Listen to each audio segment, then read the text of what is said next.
பையை யூஸ் பண்ணுங்க. மஞ்சள் பை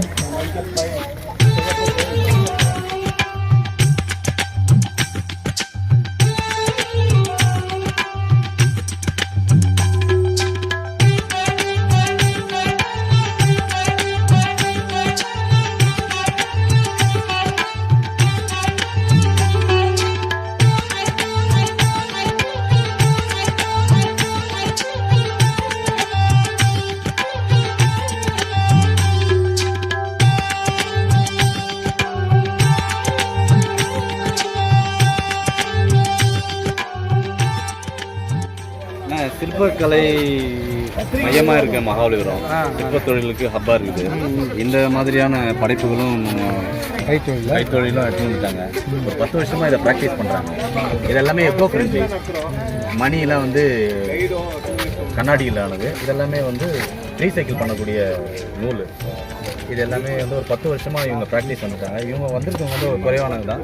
ஒரு 200-300 கோலம் வந்துட்டு அந்த ப்ராக்டிஸ் மேலே நூல் வந்துட்டு அதுக்கப்புறம் இதெல்லாம் கரெக்டாக லெவலில் வந்துட்ட பிறகு இந்த வெற்றி மணி வச்சு நாங்கள் டிசைன் கொடுப்போம். அதுக்கப்புறம் சரி, இது கையில் தான் கை.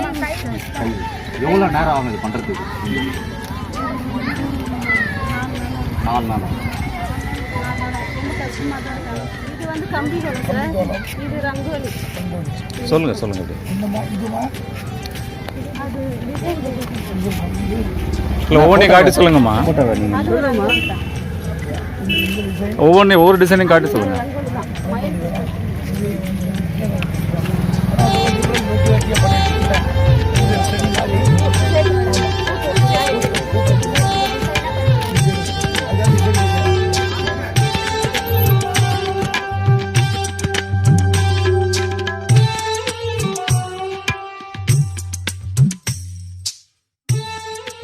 எத்தனை பேர் பயிற்சி எடுத்துக்கிறீங்க? போட்டு என்ன பண்ணுவீங்க? துணி கொடுத்தோம்னா நாங்கள் வீட்டில் போயிட்டு பென்சில்லாம் வந்து வாங்கிட்டு வருவாங்க. அதுக்கேற்ற மாதிரி ஃப்ரேம்லாம் வச்சுருக்கோம். அது துணியில் வந்து வரைஞ்சிட்டு அதுக்கப்புறமேட்டு எம்ப்ராய்டிங்கில் நூல்னு ஒன்று இருக்குது. ஆமாம், பென்சிலில் வந்துடும். எந்த டிசைன் போடணும்னு சொல்லிட்டு பென்சிலில் வந்துட்டோம்னா அதுக்கப்புறமேட்டு வந்து கை ஊசியில் வச்சு போட்டு அது ஃபுல்லாக முடிச்சுட்டு அது பென்சிலோட அழுக்கு இருக்கும்ல இருந்தது வாஷ் பண்ணிடுவோம். வாஷ் பண்ணிட்டு அதுக்கப்புறமேட்டு வந்து மணி கொடுத்துருக்காங்கல்ல, அந்த மணி ஒரு தட்டில் போட்டு துணி எல்லாம் கொடுத்துருவாங்க. ஆமாம், எல்லாமே சாரே கொடுத்துருவாங்க.